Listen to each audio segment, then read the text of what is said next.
Welcome back to my channel Madhumita সর্দার।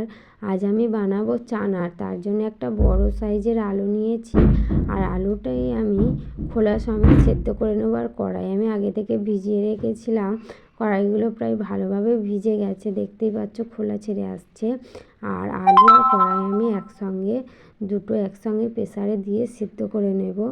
আর এই যে দেখতে পাচ্ছ আমি শসা, ধনেপাতা, কাঁচা লঙ্কা, টমেটো আগে থেকে কুচে রেখেছি, মানে কেটে রেখেছি। আর লেবু আমি খুব অল্প পরিমাণ দেব, কারণ টক তেমন একটা কেউ খেতে চায় না তার জন্য। আর তেঁতুল টক তো আমি দেবই না, কারণ আমাদের বাড়িতে সবাই ওষুধ খাচ্ছে।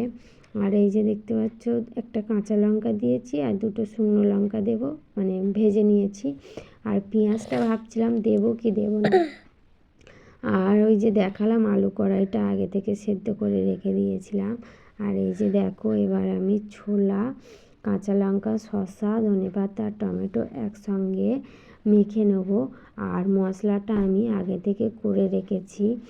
আর এই যে দেখতেই পাচ্ছ সব কিছু একসঙ্গে এবার মেশাবো।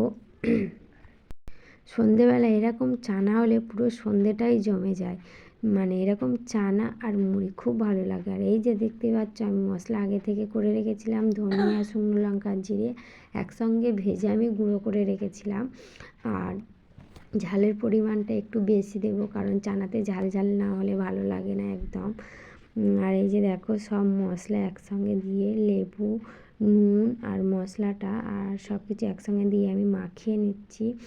আর ভিডিওটি কেমন লাগলো কমেন্টে জানাতে ভুলবে না।